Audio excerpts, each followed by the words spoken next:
अमीरी की तो ऐसी की कि अपना घर लुटा बैठे, अमीरी की तो ऐसी की कि अपना घर लुटा बैठे, और फ़कीरी की तो ऐसी की कि उसके घर में जा बैठे। अर्ज क्या है? अमीरी की तो ऐसी की कि अपना घर लुटा बैठे, और फ़कीरी की तो ऐसी की कि उसके घर में जा बैठे। तो दोस्तों, स्वागत है एक बार फिर आप सभी का आपके अपने यूट्यूब चैनल पीएच क्लासेस पर, जिस पर मैं आज के वीडियो लेक्चर में पढ़ाऊंगा कि आप बिना किसी एनर्जी सोर्स के, अर्थात बिना किसी बाह्य बैटरी के, आप किसी बल्ब को किस प्रकार जला सकते हैं। जी हाँ, आप सही सुन रहे हैं कि आप अपने घर पर बिना किसी बैटरी के किसी बल्ब को कैसे जला सकते हैं। ठीक है स्टूडेंट, तो आइए आज के वीडियो लेक्चर में हम पढ़ेंगे फैराडे के प्रयोगों के बारे में, और साथ ही पढ़ेंगे लेंज के नियम के बारे में, और जानेंगे बेटा कि लेंज का नियम किस भौतिक राशि के सिद्धांत पर आधारित है स्टूडेंट। तो आइए शुरू करते हैं अपने वीडियो लेक्चर को और समझते हैं कि आज का टॉपिक क्या है स्टूडेंट। ठीक है, तो पहले मैं आपको पढ़ाऊंगा ओस्टर्ड के प्रयोग के बारे में कि ओस्टर्ड ने क्या प्रयोग किया था। ओस्टर्ड ने स्टूडेंट ये प्रयोग किया था कि जब किसी चालक तार के समीप, जब किसी चालक तार को किसी बैटरी के सिरों से जोड़ा जाता है, जब किसी चालक तार को किसी बैटरी के सिरों से जोड़ा जाता है स्टूडेंट, तो चालक के चारों ओर क्या होता है, चुंबकीय क्षेत्र उत्पन्न हो जाता है। तो आइए देखते हैं कि उन्होंने इस प्रयोग को किस प्रकार से डिफाइन किया था, अर्थात उनका क्या प्रयोग था। देखिए ओस्टर्ड के प्रयोग को समझते हैं स्टूडेंट। ठीक है, क्या उनका ओस्टर्ड का प्रयोग था।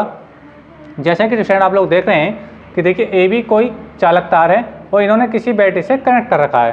ठीक है स्टूडेंट, यानी ए बी कोई चालक तार है जिसके दोनों सिरों को एक बाह्य बैटरी से जोड़ रखा है स्टूडेंट। ठीक है, और याद रखना इस कंडीशन में ये क्या है, एक चुंबकीय सुई है। क्या है बेटा? चुंबकीय सुई। इस चुंबकीय सुई की ये क्वालिटी होती है बेटा कि ये हमेशा नॉर्थ और साउथ दिशा में मूव कर, अर्थात रुकती है, अर्थात ठहरती है।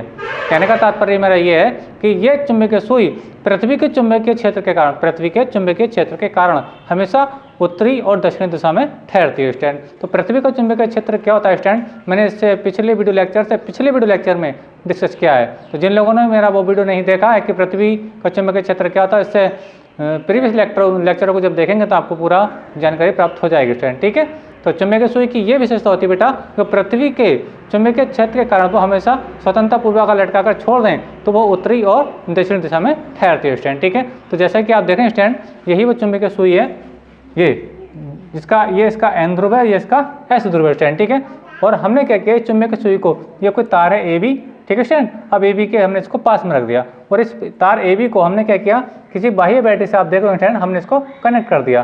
ध्यान रखें स्टैंड कि अभी ये परिपथ क्या है, ऑफ है। क्या परिपथ है बेटा, ये इस टाइम जो परिपथ है बेटा क्या है, ऑफ है, यानी इसके अंदर कोई भी करंट फ्लो नहीं हो रहा है, जैसे कि आप लोग स्क्रीन पर देख रहे होंगे स्टैंड, यानी इसमें करंट फ्लो नहीं हो रहा है। जैसे ये इसका जो सेकंड पार्ट है, देखिए इसमें करंट फ्लो हो रहा है, यानी सर्किट क्या है, इसमें क्या है, ये परिपथ क्या है बेटा, ये ऑन है। आई होप समझ में आ रहा होगा। तो पहले हम बात करते हैं जब कंडीशन क्या है कि ऑफ की स्टैंड। ठीक है, तो देखिए जब ये अपना जो सर्किट है क्या है, जब ऑफ है स्टैंड, यानी अर्थात ए बी चालक जो तार है ए बी, इसमें कोई धारा नहीं बैठती है, तो ये चुंबकीय सुई जो है स्वतंत्रता पूर्वक एन ध्रुव इधर रहता है, इसका एस ध्रुव बेटा इधर रहता है, यानी पृथ्वी के चुंबकीय क्षेत्र के कारण स्टैंड। ठीक है, लेकिन अब जैसे ही हम इस सर्किट को ऑन करते हैं, क्या करते हैं बेटा, ऑन करते हैं, तो यहाँ से क्या होती है बेटा, एक धारा निकलने लगती है, अर्थात यहाँ से करंट निकलने लगता है स्टैंड। ठीक है, जैसे कि आप लोग स्क्रीन पर देख रहे होंगे स्टैंड। तो जैसे ही इसमें करंट फ्लो कराते हैं स्टैंड, तो ये जो सुई थी बेटा, चुंबकीय सुई, तो ये इसमें क्या होता है बेटा, अपने पहले प्रारंभिक स्थिति क्या होती है, विक्षेपित हो जाती है। जैसे कि आप देख रहे हैं स्वतंत्रता पूर्वक रखी थी, लेकिन जैसे इसमें करंट फ्लो कराया हमने, तो सुई में क्या हो गया बेटा, विक्षेप उत्पन्न हो गया। इसका विशेष रीजन ये है स्टैंड कि ऐसा क्यों हुआ, कि ऐसा इसलिए हुआ बेटा कि जब इस चालक तार ए बी में हमने धारा प्रवाहित कराई, तो चालक के दोनों ओर, यानी इस चालक के अंदर की ओर को भी और उसके बाहर की ओर को भी क्या होगा बेटा, चुंबकीय क्षेत्र उत्पन्न हो गया।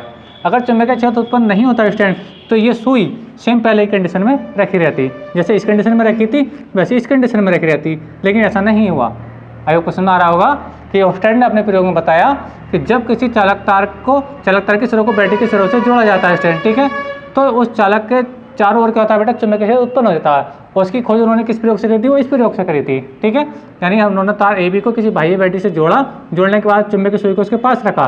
ठीक है, तो जब इसको ऑन करा, तो ये सुई जो प्रारंभिक स्थिति क्या हो गई बेटा, विक्षेपित हो गई, यानी इसकी प्रारंभिक स्थिति ये थी, लेकिन जब धारा प्रवाहित हुई तो अपनी प्रारंभिक स्थिति कुछ वो इस तरीके से घूम गई स्टैंड। ठीक है, अच्छा, अब ये जो विक्षेपण था बेटा, ये जो विक्षेपित होने, धारा जितनी हाई प्रबल, यानी यहाँ पे जितना हाई वोल्टेज था, ये जो विक्षेप था बेटा उतना ही ज़्यादा हो रहा था।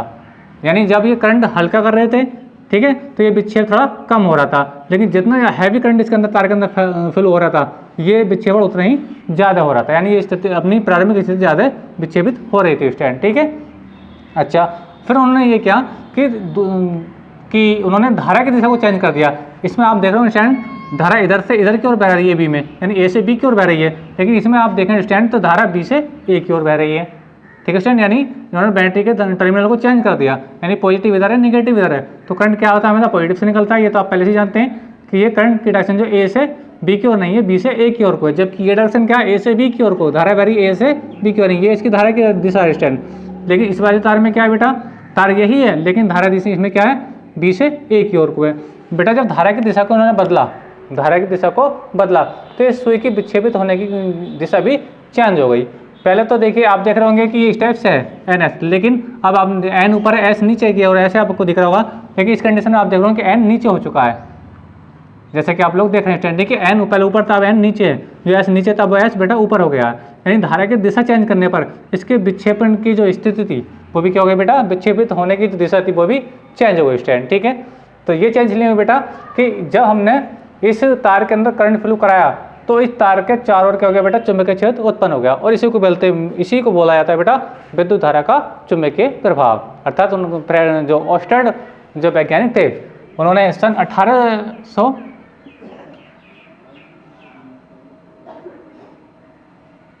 1820 में, कितने बेटा, 1820 की घटना आई है, और जो उनका जो वैज्ञानिक थे जिन्होंने ये प्रयोग किया था उनका नाम था ऑस्टर्ड, क्या था, ये उनका नाम था स्टैंड।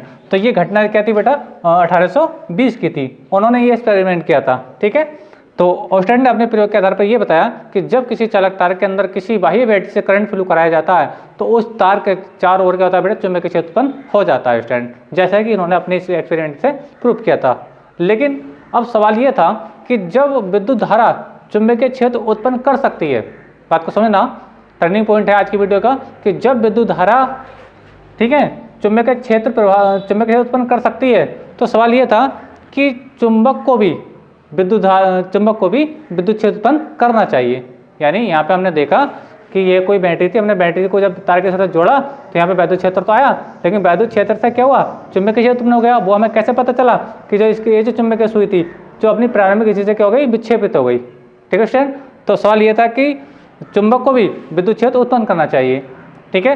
तो इस पर जो हमने वैज्ञानिक है माइकल फैराडे, उन्होंने कई साल तक इस पर खोज पर काम किया। उन्होंने देखा कि जब बैटरी में अगर हम धारा प्रवाहित कराते हैं, बैटरी की सहायता से किसी तार में धारा प्रवाहित कराते हैं, तो तार के चारों ओर जो चुंबकीय क्षेत्र उत्पन्न हो जाता है, अर्थात चुंबकीय क्षेत्र उत्पन्न हो जाता है, तो चुंबक के कारण भी विद्युत क्षेत्र उत्पन्न होना चाहिए, उनका ये मानना था। तो इस पर उन्होंने बहुत कई सालों तक काम किया और अंत में उन्होंने एक प्रयोग किया और उन्होंने प्रूव कर दिया कि चुंबक की वजह से भी विद्युत क्षेत्र उत्पन्न हो सकता है। तो यही था बेटा फैराडे का प्रयोग। और ये क्या प्रयोग होता है, उन्होंने क्या किया था, उन्होंने एक बंद कुंडली थी और कुंडली को एक धारामापी से जोड़ा था, ठीक है स्टैंड। एक बार मैं अपनी बात को रिपीट कर रहा हूँ कि फैराडे का ये मानना था कि जब ऑस्टेड ने ये बताया कि जब किसी तार के सिरों के बीच बैटरी जोड़ते हैं तो तार के चारों ओर क्या होता है बेटा, चुंबकीय क्षेत्र उत्पन्न हो जाता है। यानी धारा से चुंबकीय क्षेत्र उत्पन्न हो गया, करंट से चुंबकीय क्षेत्र उत्पन्न हो गया, ठीक है स्टूडेंट। लेकिन फैराडे ये जानना चाहते थे कि चुंबक से विद्युत धारा प्रवाहित होनी चाहिए, यानी वो जस्ट इसकी अपोजिट खोज करना चाहते थे, ठीक है। तो ये इसी डिस्कवरी पर उन्होंने कई साल तक काम किया और अंततः उन्होंने इस बात को प्रूव कर दिया कि चुंबक के कारण भी विद्युत क्षेत्र उत्पन्न हो सकता है, ठीक है। उनका प्रयोग क्या था, आइए मैं आपको समझाता हूँ स्टूडेंट, ठीक है। उनका प्रयोग यह था बेटा कि देखिए उन्होंने क्या किया था, एक कुंडली ली थी, वो कुंडली एक बंद कुंडली थी और जिसमें क्या जुड़ा था, एक धारामापी जुड़ा था। क्या जुड़ा था बेटा, धारामापी जुड़ा था, ठीक है। अब उन्होंने क्या किया था, किसी चुंबक के एन ध्रुव को ये मान लीजिए एन ध्रुव है स्टैंड ये, और ये चुंबक की ओर लेकर के आए, इसको चुंबक की ओर लेकर के आए। याद रखें जब चुंबक नहीं थी, समझना बात को, ये विशेष बात है, जब चुंबक नहीं थी तो ये जो धारामापी का संकेतांक था बेटा शून्य विक्षेप की स्थिति में था, संतुलन की अवस्था में था, यानी इस कुंडली में कोई भी धारा नहीं थी। बात को समझना स्टैंड कि जब ये चुंबक का एन ध्रुव इस कुंडली के पास नहीं था तो चुंबक का जो धारामापी का जो संकेतांक था बिल्कुल संतुलन की अवस्था में था, अर्थात इसके अंदर कोई भी विक्षेप नहीं था, अर्थात इस कुंडली में कोई भी धारा नहीं थी स्टूडेंट। लेकिन जैसे ही किसी चुंबक के n ध्रुव को कुंडली के पास लेकर के आए, कुंडली के पास लेकर के आए, तो ये जो संतुलन की अवस्था में इसका संकेतांक था ये अब संतुलन की अवस्था में नहीं रहा, अर्थात ये एक तरफ की ओर को विक्षेपित हो गया। तो मान ली वो किस टाइप से विक्षेपित हुआ था इसके केस में, वो बेटा कुछ इस टाइप से हुआ था। ये ध्यान से देखें बेटा, यानी एक बार मैं फिर से अपनी बात को रिपीट कर रहा हूँ कि ये एक बंद कुंडली थी जिसमें एक धारामापी लगा था, ठीक है। जब ये चुंबक नहीं थी, ठीक है, तो जो संकेतांक था बिल्कुल संतुलन की अवस्था में था, अर्थात सीधी अवस्था में था इस टाइप से। लेकिन जैसे ही किसी चुंबक के n ध्रुव को, बात को समझना, किसी चुंबक के n ध्रुव को कुंडली के पास लेकर के आए तो इसके संकेतांक में क्या हो गया, इसके ये अपनी इस संतुलन की अवस्था पे क्या हो गया, संतुलन की अवस्था से थोड़ा विक्षेपित हो गया, अर्थात एक ओर को झुक गया। इसका मतलब क्या हुआ, ये धारामापी का संकेतांक जो होता है बेटा विक्षेपित तभी होता है जब किसी परिपथ में धारा होती है, अर्थात इस कुंडली में क्या हुई थी, धारा उत्पन्न हो गई थी, ठीक है। क्योंकि धारामापी का काम क्या है, धारा को नापना, धारा की विक्षेप की यानी किसी परिपथ में धारा है या नहीं है उसको ये बताता है। लेकिन जब धारा नहीं थी, तो ये धारा कब नहीं थी मैं इस बात को बता दूं, जब ये चुंबक का जो n ध्रुव इस कुंडली के पास नहीं था, तो इसमें कोई धारा नहीं थी, तो ये सुई जो संकेतांक था बिल्कुल अपनी संतुलन की अवस्था में था, ठीक है स्टूडेंट। लेकिन जैसे ही चुंबक के n ध्रुव को इधर लेकर के आए, ठीक है, तो ये जो संकेतांक था अपनी संतुलन की अवस्था से थोड़ा क्या हो गया, विक्षेपित हो गया, अर्थात एक और को ये झुक गया। तो इससे मतलब क्या हुआ, इसका रीजन ये निकला कि इस कुंडली में क्या आ गया बेटा, करंट आ गया। क्या हो गया, करंट। और इस करंट को बोलते हैं बेटा इंड्यूस्ड करंट, यानी प्रेरित धारा। क्या बोलते हैं बेटा, प्रेरित धारा बोला जाता है इसको, ठीक है। अब क्वेश्चन में आ रहा होगा।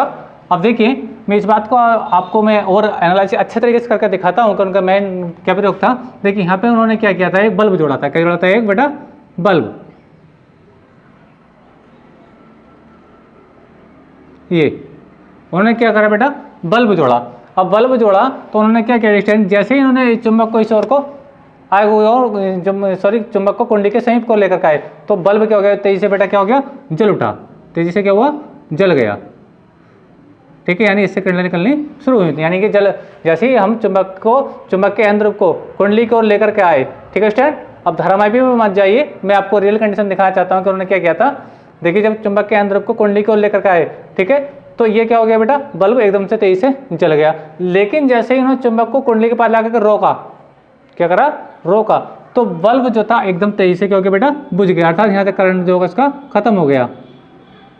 ध्यान से समझें, यानी जब चुंबक के n ध्रुव को कुंडली की ओर लेकर के आ रहे थे, अर्थात चुंबक गतिमान थी, उस अवस्था में जब चुंबक गतिमान थी तो बल्ब क्या था बेटा, जल रहा था आपका। लेकिन जैसे ही चुंबक को क्या करा, उन्होंने रोका, ठीक है स्टूडेंट। तो जैसे ही चुंबक को रोका स्टूडेंट, तो बल्ब क्या हो गया, बुझ गया। अर्थात कहने का मतलब ये था कि इस कुंडली में जब चुंबक गतिमान थी तो उसमें कोई प्रेरित विद्युत वाहक बल था। लेकिन जैसे ही चुंबक की जो गति रेस्ट पर आई, यानी चुंबक को रोका गया, तो वो विद्युत वाहक बल क्या हो गया बेटा, समाप्त हो गया, अर्थात उसके अंदर से करंट बिल्कुल खत्म हो गया स्टूडेंट। अगर क्वेश्चन में आ रहा होगा कि एक बार मैं फिर से अपनी बात को रिपीट कर रहा हूँ कि जब चुंबक के n ध्रुव को कुंडली के समीप लेकर के आ रहे थे, अर्थात चुंबक गतिमान थी, तो बल्ब तेजी से क्या हो गया बेटा, जल गया। लेकिन जैसे ही चुंबक को हमने रोका तो बल्ब फिर से बुझ गया। यानी कहने का मतलब यह है कि इस कुंडली के अंदर प्रेरित धारा तब तक वही जब तक चुंबक गतिमान थी। आई होप क्वेश्चन में आ रहा होगा स्टूडेंट, ठीक है। तो इस प्रयोग से फैराडे ने यह बताया कि किसी चुंबक की वजह से भी विद्युत क्षेत्र उत्पन्न किया जा सकता है, और उनका ये बहुत ही महत्वपूर्ण डिस्कवरी रही है स्टूडेंट, ठीक है।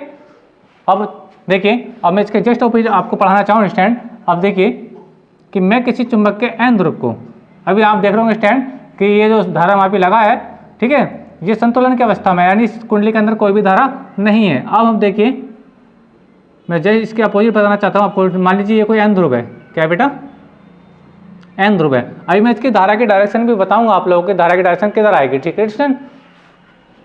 अब देखिए, अब हम चुंबक के n ध्रुव को किसी कुंडली से बेटा क्या ले आ रहे थे, दूर लेकर के आ रहे थे। क्या कर रहे थे, दूर लेकर के इधर को आ रहे थे। तो ये जो धारामापी का संकेतांक था, ठीक है, ये अपनी प्रारंभिक यानी संतुलन की अवस्था था, क्या हो गया, थोड़ा विक्षेपित हो गया, अर्थात थोड़ा ये कुछ इस ओर से इस टाइप से झुक गया। जैसा कि आप लोग मैं आपको बता रहा हूँ, ध्यान से समझें कि जब किसी हम चुंबक के n ध्रुव को किसी कुंडली से दूर लेकर के जा रहे स्टैंड, ठीक है, तो क्या हुआ कि कुंडली में एक प्रेरित विद्युत वाहक बल उत्पन्न हुआ होगा, ठीक है, जिसके कारण प्रेरित धारा बही, तो ये धारा में क्या हो गया बेटा, थोड़ा विक्षेप आ गया। क्या आ गया? विक्षेप आ गया, ठीक है स्टैंड। तो अब विक्षेप जब आया तो उन्होंने क्या देखा, मैं इसी बात को फिर से दोबारा बताना चाहता हूँ आपको, ध्यान से समझें। यहाँ उन्होंने फिर से एक बल्ब लगाया था, ये क्या था बेटा, बल्ब था, ठीक है। जब ये बल्ब था स्टैंड, अब जैसे ही इन्होंने चुंबक को इधर गति कराना शुरू करा, तो चुंबक ने जब गति इस ओर को करी स्टैंड, ठीक है, और मैं बताऊंगा कि ये घटना क्यों हो रही थी, बल्ब बुझ क्यों रहा था, जल क्यों रहा था, बुझ क्यों रहा था, जल क्यों रहा था स्टैंड, ठीक है। और अभी मैं धारा की डायरेक्शन नहीं बताऊंगा कि इस कुंडली में जो धारा बहेगी वो किस ओर से किस ओर को बहेगी, ठीक है स्टैंड। चलिए समझाता हूँ मैं।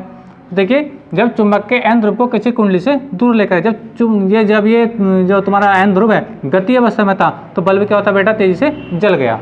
लेकिन जैसे ही इन्होंने चुंबक को रोक दिया, यानी चुंबक को गति कराना बंद कर दिया, तो ये बल्ब फिर से एकदम क्या हो गया, बुझ गया स्टैंड, ठीक है। और जैसे ही अब चुंबक ने पीछे हटाया, यानी गति अवस्था में कराया, तो फिर से जल गया, जब उसको रोका तो फिर बुझ गया स्टैंड। लेकिन कहने का मतलब ये कि अगर चुंबक को इधर उधर एकदम तेजी से करें स्टैंड, तो बल्ब का तेजी से जल रहा था, तेजी से बुझ रहा था, यानी इसके अंदर करंट जो है बार बार आ रहा था, बार बार भाग रहा था स्टैंड। आई क्वेश्चन में आ रहा होगा स्टैंड, ठीक है। और उस करंट को बोलते हैं बेटा प्रेरित धारा। क्या बोलते हैं बेटा? प्रेरित धारा, ठीक है। अब देखिए, मैं आपको धारा की दिशा बतानी थी। अब देखिए, ये जो घटना हो रही थी बेटा, मैं आपको बताऊं कि क्यों हो रही थी। जैसे कि आपने चुंबकीय फ्लक्स को पढ़ा है, इससे पिछले वीडियो लेक्चर में मैंने चुंबकीय फ्लक्स वाला टॉपिक पढ़ाया था, ठीक है स्टैंड। तो जो लोगों ने मेरा वो टॉपिक नहीं देखा तो उसको पीछे देख लें, ताकि ये वीडियो लेक्चर आपको सही से समझ में आए।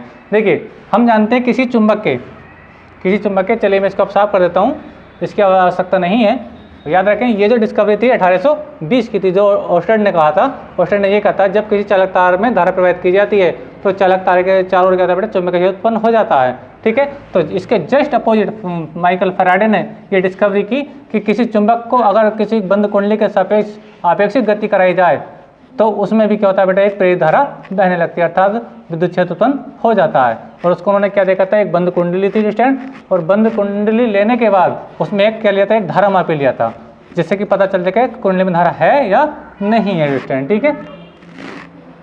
तो देखिए, जैसा कि आप लोग जानते होंगे,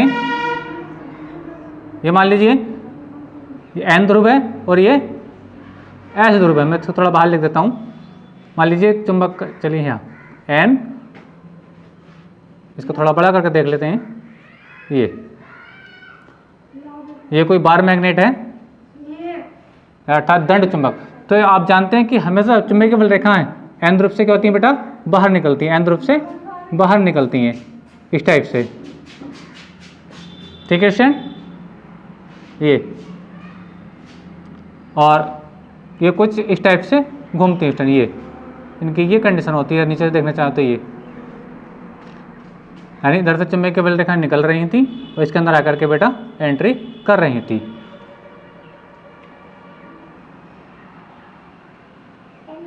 ये आगे क्वेश्चन में आ रहा होगा, और ये इसके अंदर इस टाइप से चल रही थी स्टैंड, ठीक है।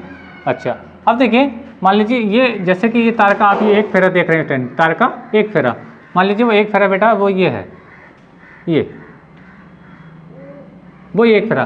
तो आप इस स्थिति में देख रहे होंगे स्टैंड कि इस कुंडली से कितनी रेखाएं पास हो रही हैं, 1 2 3, 1 2 3 रेखाएं पास हो रही हैं। अर्थात इस कुंडली से जो बद्ध चुंबकीय फ्लक्स है वो कितना बेटा, 3 है। क्योंकि चुंबकीय फ्लक्स की डेफिनेशन मैंने ये बताई है बेटा, यदि हम एक समान चुंबकीय क्षेत्र में कोई पृष्ठ रख दें, ठीक है, तो उस पृष्ठ के लंबवत गुजरने वाली चुंबकीय बल रेखाओं की माप, ठीक है, उस पृष्ठ से गुजरने वाला चुंबकीय फ्लक्स कहलाती है स्टैंड, ठीक है। तो इस कंडीशन पे जो चुंबकीय बल रेखाएं कितनी पास हो रही है बेटा, 3 पास हो रही है, अर्थात 5 चुंबकीय फ्लक्स कितना 5। अब मैं चुंबक को मैं थोड़ा आगे लेकर के जाऊँ, चुंबक को थोड़ा आगे, थोड़ा मेरे साथ कोऑपरेट करना, मेरी बात को समझना कि चुंबक यहाँ स्थिर थी, लेकिन अब मैं चुंबक को गति कराऊंगा। मान लीजिए चुंबक को मैं इस ओर को लेकर के जा रहा हूँ, यानी चुंबक को इस ओर को लेकर के जा रहा हूँ। तो जब चुंबक को इस ओर को लेकर के जाऊँगा तो इसके बीच की दूरी क्या हो जाएगी बेटा, कम हो जाएगी। यानी ये जो कुंडली आप देख रहे हैं, लूप देख रहे हैं, ठीक है, इसके बीच की दूरी क्या हो जाएगी, कम, क्योंकि चुंबक इधर को आ रही है। तो मान लीजिए किसी क्षण चुंबक थोड़ा आगे बढ़ गई, और आगे बढ़ गई तो लूप मान लीजिए वो कुछ इस टाइप से हो गया। ध्यान से समझें ये। तो जब चुंबक को हमने थोड़ा आगे बढ़ाया तो आप देख रहे होंगे इसे कितनी रेखा पास हो रही है, 1 2 3 4 5, यानी यहाँ पे जो चुंबकीय फ्लक्स का मान है वो कितना बेटा 5 है। आई होप समझ में आ रहा होगा। यानी जैसे जैसे चुंबक गति कर रही थी, अगर मैं इसको पीछे कर दूंगा तो इससे जो चुंबकीय बल रेखाओं की संख्या वो कम हो जाएगी, वो कितनी रह जाएंगी, फिर से 3 रह जाएंगी। आगे बढ़ाऊंगा कितनी हो जाएंगी, 5 हो जाएंगी। यानी जब चुंबक आगे पीछे चल रही थी स्टैंड, तो इसके प्रत्येक फेरे से बद चुंबकीय फ्लक्स में लगातार क्या हो रहा था, परिवर्तन हो रहा था। क्या हो रहा था बेटा, परिवर्तन हो रहा था। और फैराडे ने ये बताया कि जब किसी परिपथ से बद चुंबकीय फ्लक्स में परिवर्तन किया जाता है तो उसमें एक प्रेरित विद्युत भाग बल उत्पन्न हो जाता है, और वो तब तक रहता है जब तक चुंबकीय फ्लक्स में निरंतर परिवर्तन होता रहता है। यानी जब, एक बार मैं अपनी बात को रिपीट कर रहा हूँ, फैराडे ने ये बताया, अर्थात फैराडे का पहला नियम ये है कि जब किसी कुंडली से बद्ध चुंबकीय फ्लक्स में निरंतर परिवर्तन होता रहता है तो उसमें एक प्रेरित विद्युत भाग बल उत्पन्न हो जाता है। ठीक है, और वो तब तक ही प्रेरित रहता है जब तक फ्लक्स में परिवर्तन जो है निरंतर होता रहेगा, और जैसे ही फ्लक्स में परिवर्तन होना बंद हो जाएगा तो प्रेरित विद्युत भाग बल वहाँ से शून्य हो जाएगा। ठीक है स्टैंड। तो जब ये चुंबक इधर को चल रही थी स्टैंड, ठीक है, तो बल्ब जल रहा था और बुझ रहा था। यानी ये जो आप कुंडली के फेरे देख रहे हैं स्टैंड, ठीक है, इन्हें फेरों की संख्या क्या हो रही थी, कम बढ़ती हो रही, क्योंकि एन ध्रुव है, एन ध्रुव चुंबकीय बल रेखा निकल रही है, और ये पास आएगा तो यहाँ से ज़्यादा रेखा पास होंगी, जो पीछे हटाएंगे तो कम रेखा पास होंगी। अर्थात जब इस पार्ट से गति कराएंगे स्टैंड तो चुंबकीय फ्लक्स में लगातार क्या होगा, परिवर्तन हो जाएगा। और जब परिवर्तन होता रहेगा स्टैंड तो ये बल्ब जो है इसके अंदर क्या प्रेरित विद्युत भाग बल उत्पन्न हो जाएगा, अर्थात इसमें प्रेरित धारा बहने लगेगी। अगर क्वेश्चन में आ रहा होगा। अब प्रेरित धारा की दिशा की बात करूं तो प्रेरित धारा की दिशा जो होगी डायरेक्शन वो ये वाली होगी, क्या होगी, ये इस कुंडली में जो धारा की दिशा होगी यानी प्रेरित धारा की दिशा होगी वो इस दिशा में होगी। आई होप क्वेश्चन में आ रहा होगा। ठीक है, अच्छा मैं इधर बात करूं, जब चुंबक के केंद्र को इधर से दूर लेके जाते हैं तो धारा की, अब देखिए आप देखो संकेतक इधर की ओर को झुका है, यानी संकेतक उधर झुका है तो करंट ऐसा आएगा एंटी क्लॉकवाइज, यानी घड़ी की चलने की विपरीत दिशा में, यानी इसको बोलते हैं वामावर्त दिशा। क्या बोलते हैं इसको, वामावर्त दिशा, वामावर्त दिशा। और इसको बोलते हैं बेटा, देखिए अब संकेतक इधर की ओर झुका तो करंट कैसा इस टाइप से फ्लो हो रहा है इस कुंडली के अंदर, यानी यही क्या प्रेरित धारा ये, और ये क्या बेटा आपकी दक्षिणावर्त दिशा। क्या ये, क्योंकि घड़ी की सुइयां भी ऐसी चलती हैं, ऐसी चलती हैं तो करंट भी ऐसे चल रहा है ये, तो ये कौन सी है बेटा आपकी दक्षिणावर्त दिशा है, दक्षिणावर्त दिशा। तो देखिए अब फैराडे के नियम को बताना चाहता हूं कि फैराडे के 2 नियम हैं, फैराडे के 2 नियम। पहला नियम ये कहता है कि जब किसी परिपथ से बद्ध चुंबकीय फ्लक्स में परिवर्तन होता है, चुंबकीय फ्लक्स में परिवर्तन होता है तो परिपथ में एक प्रेरित विद्युत भाग बल उत्पन्न हो जाता है, और वो तब तक प्रेरित रहता है जब तक फ्लक्स में निरंतर परिवर्तन होता रहता है। अर्थात मेरा कहने का मतलब ये है, जब चुंबक को लगातार गति कराते रहेंगे स्टैंड तो बल्ब जलता रहेगा, बुझता रहेगा। कारण क्या है कि इससे निकलने वाली जो चुंबकीय बल रेखाएं हैं, इससे जो पास होने वाली चुंबकीय बल रेखा स्टैंड एन ध्रुव से, वो उनकी संख्या लगातार घट बढ़ रही हो, मतलब चुंबकीय फ्लक्स में लगातार परिवर्तन हो रहा होगा स्टैंड। ठीक है, अब जब ये लगातार आगे पीछे चुंबक को करेंगे स्टैंड तो ये बल्ब जलता और बुझता रहेगा। जबकि आप देखें कि यहाँ पे कोई बैटरी नहीं लगी है, यानी यहाँ पे कोई एनर्जी सोर्स नहीं है, फिर भी क्या बल्ब क्या था बेटा, जल रहा था। किसकी सहायता से, इस चुंबक की गति की सहायता से। मैं रीजन क्या था, चुंबकीय फ्लक्स में लगातार परिवर्तन हो रहा था। इस बात को याद रखें, बल्ब लगातार नहीं जल रहा था, चुंबक जब तक आगे पीछे बढ़ रही थी तब तक ये बल्ब जल रहा था, जल रहा था, बुझ रहा था, जल रहा था, बुझ रहा था। ठीक है सर, जैसे चुंबक को आपने रोका तो चुंबकीय बल रेखाएं इसके अंदर थी लेकिन बल्ब नहीं जला था। रीजन क्या था कि चुंबकीय फ्लक्स में परिवर्तन होना बंद हो गया था।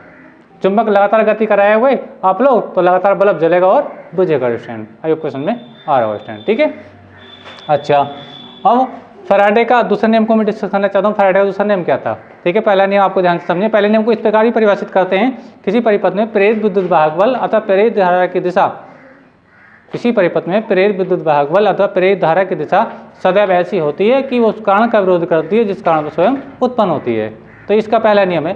और आप इसको दूसरे शब्दों में बताना चाहें तो ऐसे बता सकते हैं, जब किसी परिपथ से बद्ध चुंबकीय फ्लक्स में परिवर्तन होता है तो परिपथ में एक प्रेरित विद्युत वाहक बल उत्पन्न हो जाता है, और वो तब तक प्रेरित रहता है जब तक उस कुंडली से या परिपथ से बद्ध चुंबकीय फ्लक्स में निरंतर परिवर्तन होता रहता है। आई क्वेश्चन में आ रहा होगा। अब बात करते हैं इसके दूसरे नियम की। तो दूसरे नियम में फैराडे ने यह बताया कि जब किसी परिपथ से बद्ध चुंबकीय फ्लक्स में परिवर्तन होता है तो परिपथ में प्रेरित विद्युत वाहक बल उत्पन्न हो जाता है, उसका परिमाण चुंबकीय फ्लक्स में परिवर्तन की ऋणात्मक दर के बराबर होता है। ये फैराडे का दूसरा नियम था।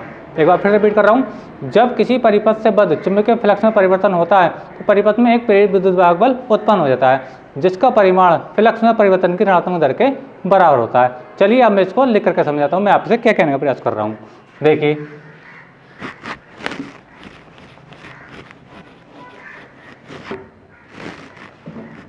तो फैराडे के दूसरे नियम में है, देखिए मैं उसको समझा रहा हूँ।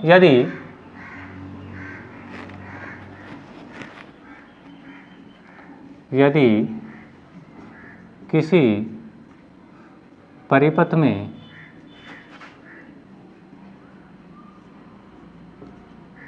डेल्टा टी समय में फ्लक्स में परिवर्तन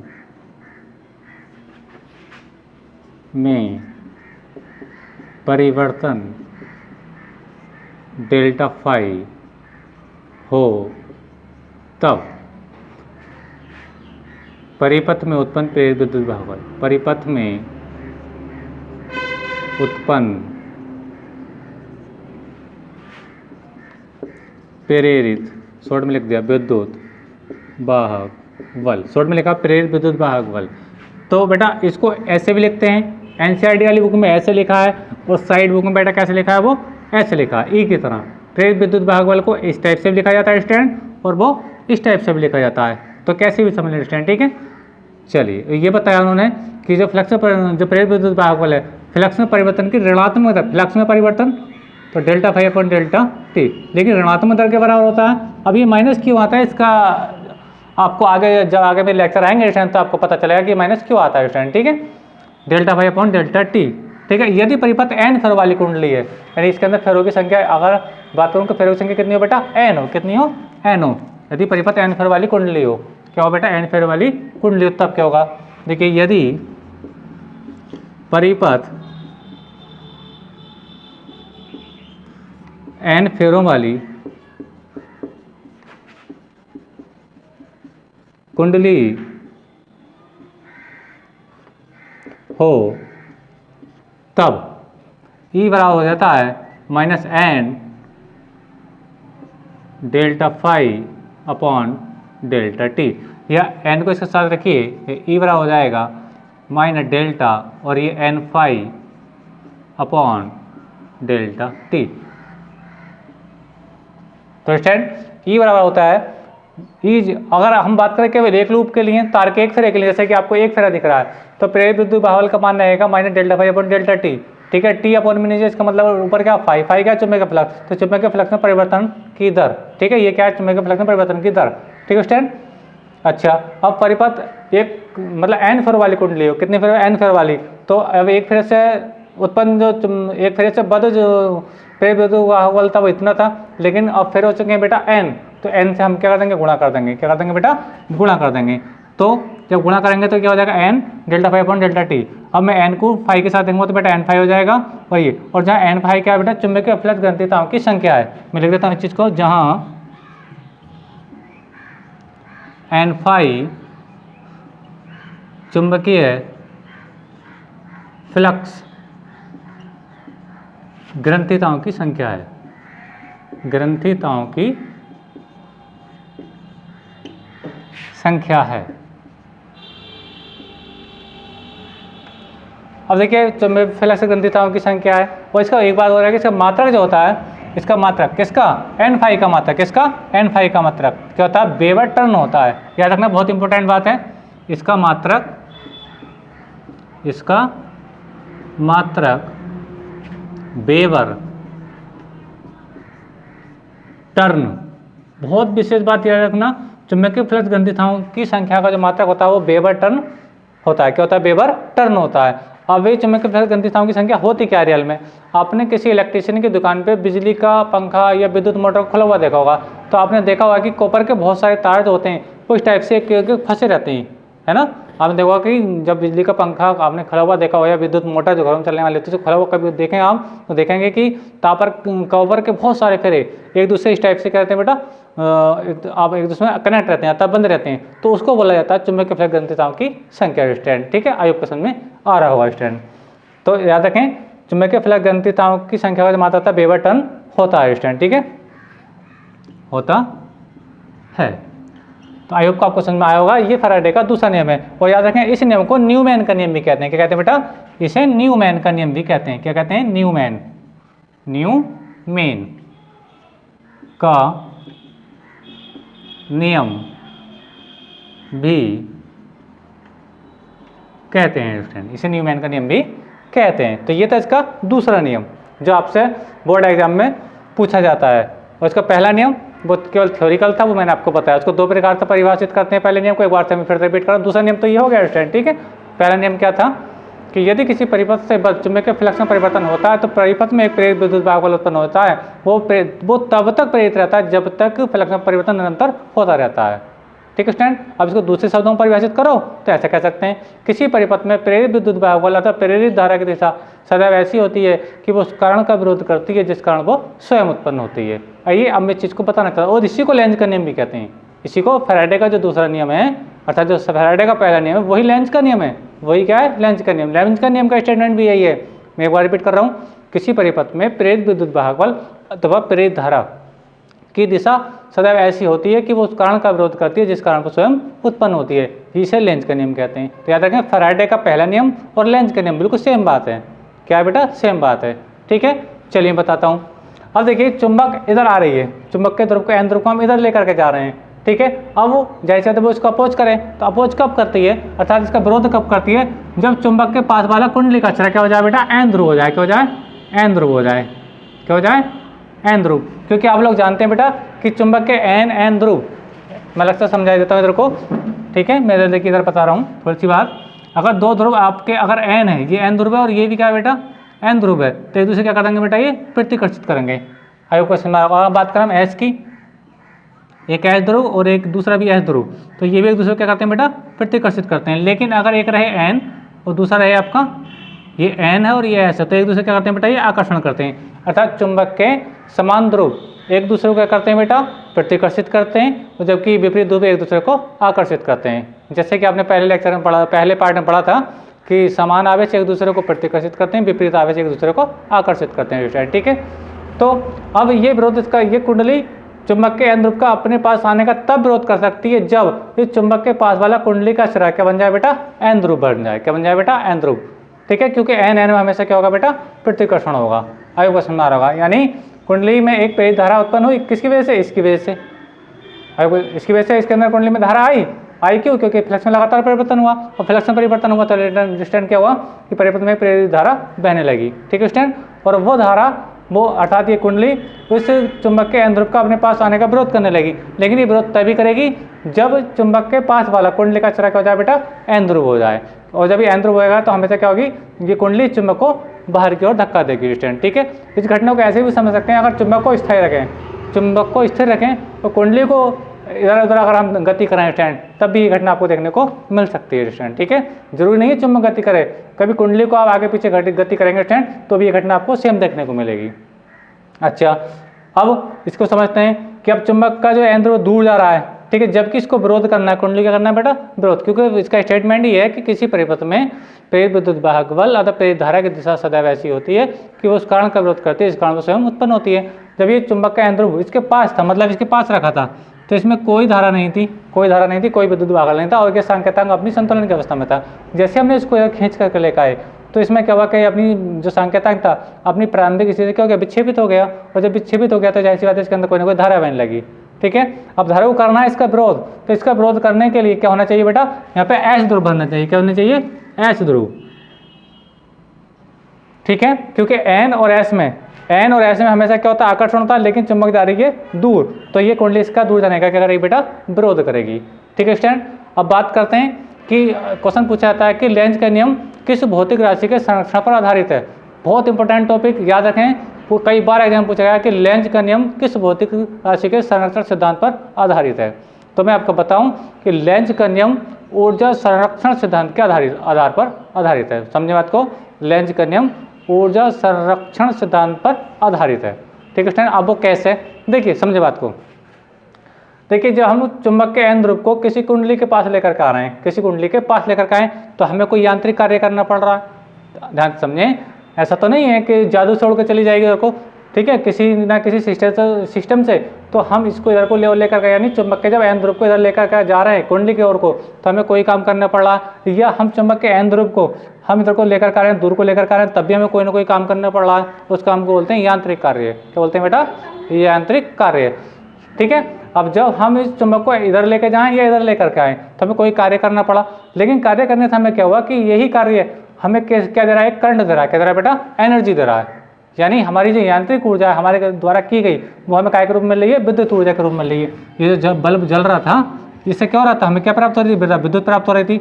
यानी हमारे द्वारा जो किया गया कार्य है अर्थात हमारी जो यांत्रिक ऊर्जा थी जो हम कर रहे थे वो हमें विद्युत ऊर्जा के रूप में प्राप्त हो रही थी। तो इसीलिए कहा जाता है कि लेंज का नियम ऊर्जा संरक्षण सिद्धांत के सिद्धांत पर आधारित है। अर्थात तो उसके अब ऊर्जा संरक्षण सिद्धांत क्या है, ऊर्जा को ना तो उत्पन्न किया जा सकता है और ना ही नष्ट किया जा सकता है, ऊर्जा को केवल एक रूप से दूसरे रूप में बदला जा सकता है और इसे हम क्या कहते हैं, ऊर्जा का संरक्षण सिद्धांत कहते हैं। तो यहाँ पे हमारी यांत्रिक ऊर्जा विद्युत ऊर्जा में क्या हो रही है बेटा, ट्रांसफर हो रही है। इसी आधार पर कहा जाता है कि लेंज का जो नियम है बेटा ऊर्जा संरक्षण सिद्धांत पर आधारित है। तो स्टूडेंट आज के वीडियो लेक्चर में इतना ही। अगर वीडियो आपको पसंद आया स्टूडेंट तो वीडियो को भी लाइक कीजिए, शेयर कीजिए, कमेंट कीजिए और चैनल पर नए हैं तो बेटा चैनल को सब्सक्राइब भी जरूर कीजिए। अब वीडियो को आप पहुँच करके अपना नोट्स बना लीजिए। थैंक यू, धन्यवाद, बेस्ट ऑफ लक। अब इसको कॉपी कर लीजिए, बोर्ड परीक्षा के लिए बहुत ही इंपॉर्टेंट डेरिवेशन मैंने आपको समझाया।